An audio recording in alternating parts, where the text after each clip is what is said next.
আমি ভিক্ষে চাই না। আমি ডিসেম্বর মাসের মধ্যে প্রথম কিস্তি দেবো এবং তারপরের 3-4 মাসের মধ্যে সেকেন্ড কিস্তি দেবো।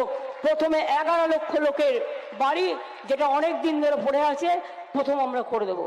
তারপর আস্তে আস্তে ভিউয়ার্স, আমি সম্রাট, আশা করি সবাই তোমরা ভালো আছো। তোমরা দেখছো আমার SM টেকনিক্যাল চ্যানেল, তোমাদের সামনে খুবই গুরুত্বপূর্ণ একটি আপডেট কিন্তু আমি নিয়ে চলে এসেছি এবং তোমরা ভিডিও থাম্বনেল দেখেই তোমরা বুঝতে পারছো আপডেটটি আমি কী নিয়ে আলোচনা করতে চলেছি আজ তোমাদের সামনে। এবং যে সকল ব্যক্তিদের প্রধানমন্ত্রী আবাস যোজনা প্রকল্পের লিস্টে নাম রয়েছে কিংবা এখনও তারা বা যারা ঘরের টাকা পাননি এবং তাদের জন্য বড় খুশির খবর হতে চলেছে। এবং মাননীয় মুখ্যমন্ত্রী কিন্তু এবং ইতিমধ্যে কিন্তু পশ্চিমবঙ্গে তিনি আবার সরকার কিন্তু তিনি গঠন করেছেন এবং তিনি জানিয়েছেন যে এবং ভোটের জিতলে এবং কিন্তু কয়েক মাস পরেই কিন্তু তিনি প্রধানমন্ত্রী আবাস যোজনা প্রকল্পের টাকা কিন্তু তিনি নিজেই দেবেন বা 11 লক্ষ পরিবারকে তিনি কিন্তু জানিয়েছেন।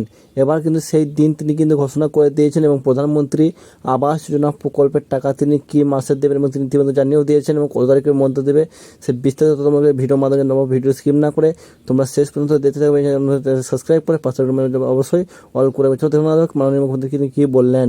দিনের কাজের লোকেদের টাকা দিল না, গরিব লোকগুলোর টাকা দিল না।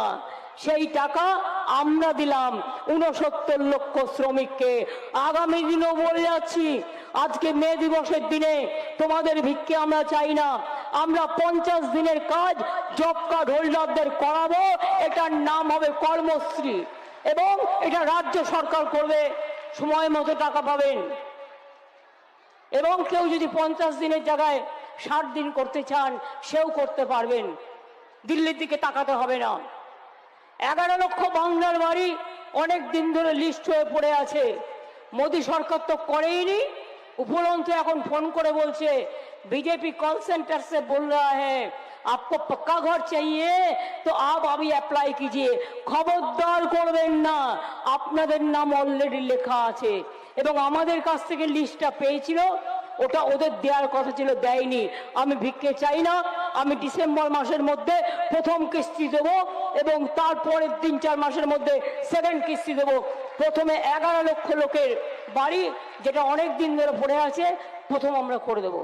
তারপর আস্তে আস্তে ফেজ বাই ফেজ যখন যেভাবে টাকা আসবে সেইভাবে আমরা করে দেবো। সুতরাং